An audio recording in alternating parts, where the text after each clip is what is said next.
parece que o STF está começando a craquelar cada vez mais, cada vez mostrando as suas fragilidades, não só pelas figuras mais polêmicas como Alexandre de Moraes, Flávio Dino e tudo mais, mas também pelas figuras mais, digamos, técnicas, menos políticas, como o Fux, que saiu da primeira turma no ano passado, e também pela Carmen, que deixou o TSE mais cedo do que deveria e está mostrando indícios de que ela talvez venha a desistir do cargo mais cedo. Tudo isso e um pouco mais a gente vai falar hoje. O meu nome é Dante, eu sou professor de inglês e designer de métodos. E a Carmen, no começo desse ano, falou: bom, não quero mais ficar no TSE, eu vou sair do TSE, né? A presidente do Tribunal Superior Eleitoral, ministra Carmen Lúcia, anunciou nesta quinta-feira que deixará o comando da Corte Eleitoral um mês antes do previsto. Ela iria entregar já no próximo mês, certo? Mas isso já começou a mostrar algumas indicações de que tinha muita coisa estranha ocorrendo. E eu acredito que ela sofreu muita pressão, porque agora a gente tem muito da direita tentando utilizar do poder institucional, tanto quanto da esquerda, e a gente tem essa briga grande, e existe muita influência política, existe muita força de lobby. Eu acho que ela não gostou de estar no meio disso tudo, principalmente agora, por conta do carnaval, as coisas que o Lula fez no carnaval, as denúncias, se não me engano, o Partido Missão e o Partido Novo denunciaram o Lula sobre campanha eleitoral antecipada, certo? E como que isso é um assunto muito politizado, acaba sendo muito difícil de você legislar de maneira clara e correta, acaba tendo muita pressão, e ela saiu desse cargo. Bom, essa é a minha teoria pela qual ela saiu. Ela justificou que seria melhor, mais seguro que ela saísse um mês mais cedo para deixar a próxima pessoa que vai tomar o TSE por esse ano já incorporar a cadeira, já se acostumar com o que está acontecendo e estar melhor, mais preparada para o ano eleitoral. Bom, o que é uma resposta honrável e técnica, né, como você imaginaria da Carmen. Mas nessa segunda-feira, durante o evento da Fundação FHC, a Carmen falou que ela tá com uma pressão familiar muito grande. Os parentes dela estão falando: ei, você tem que dar uma olhada nisso aí e possivelmente sair desse cargo, porque, cara, tá horrível, certo? Ela revela que tem um pouco de machismo também sofrendo e tudo mais. A ministra chegou a falar de uma pressão sexista, machista e desmoralizante que pode impactar a pretensão de juristas de serem ministros. Ela fala que possivelmente, como que ela é a última mulher que tá lá e ela tá sofrendo bastante, ela pode estar sofrendo uma pressão e isso pode desmoralizar as pessoas e as mulheres que venham depois dela e tudo mais. Mas, como eu digo, ela nunca vai citar o problema face a face, ela é uma pessoa técnica, ela não vai fazer esse tipo de coisa, né? Algumas pessoas não vão querer ir porque a nossa família não quer que a gente fique. Revelando que houve de familiares, todo mundo da família fala: Carmen, sai disso, chega, já tinha o que fazer. Não é porque necessariamente a Carmen é uma pessoa ruim, não é porque ela necessariamente está fazendo bobeira, mas é por conta do fato de que ela está sendo conivente com um Supremo que está, no momento, extremamente questionável, fazendo decisões muito fora da cabeça, certo?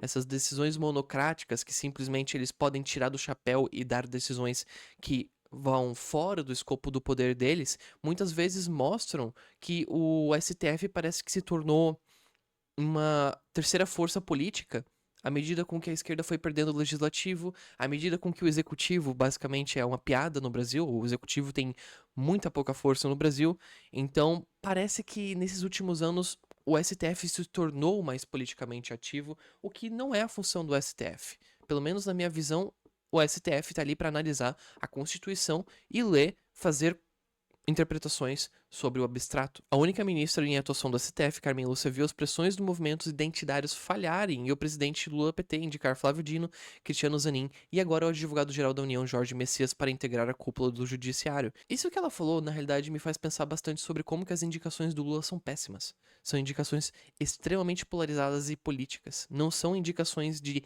técnicos, não são indicações de pessoas que realmente têm uma mão forte, que têm um notório saber jurídico. Bom, todos eles têm um notório saber jurídico, mas eles são muito mais políticos do que jurídicos.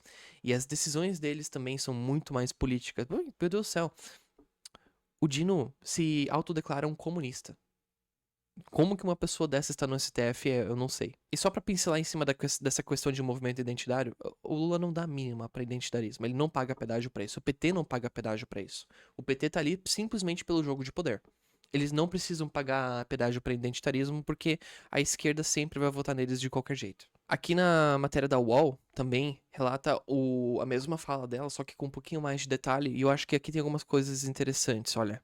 A ministra do STF, Carmen Lúcia, afirmou hoje que o Supremo precisa de mais transparência para melhorar a imagem pública. Eu não sei se apenas mais transparência vai resolver o problema. Eu acho que tem transparência até demais. A decisão dos ministros não precisava estar sendo televisada. A decisão dos ministros não precisa estar sendo passada ao vivo. Podia estar sendo passada só pelo site. Essas pessoas, os ministros, não deveriam ter nem sequer o direito de ficar fazendo entrevistas, esse tipo de coisa. Eles não deveriam ser figuras públicas. É só você olhar no Scotus como comparação. O Scotus, você mal ouve sobre os juízes. Você mal ouve sobre eles. Eles não estão ativos politicamente falando. A atividade política deles não existe, essas pessoas estão fora. As falas vêm em meio de uma crise de imagem vivida pelo STF, instalada sobretudo pela relação de ministros como Alexandre de Moraes e Dias Toffoli com o ex-banqueiro Daniel Vercaro, do extinto Banco Master. Carmen afirmou que não pode falar por todos, mas conseguir assegurar que ela não fez nada de errado. Eu não duvido que ela não tenha feito nada de errado. A Carmen parece ser realmente a figura técnica. O problema é que ela foi conivente com isso. O problema é que ela viu o Alexandre de Moraes fazendo várias coisas que são extremamente questionáveis de acordo com a prerrogativa do STF. E é claro que o STF pode simplesmente clicar e falar, não, vamos mudar a decisão. Mas existem ainda um monte de coisas que ficam em aberto.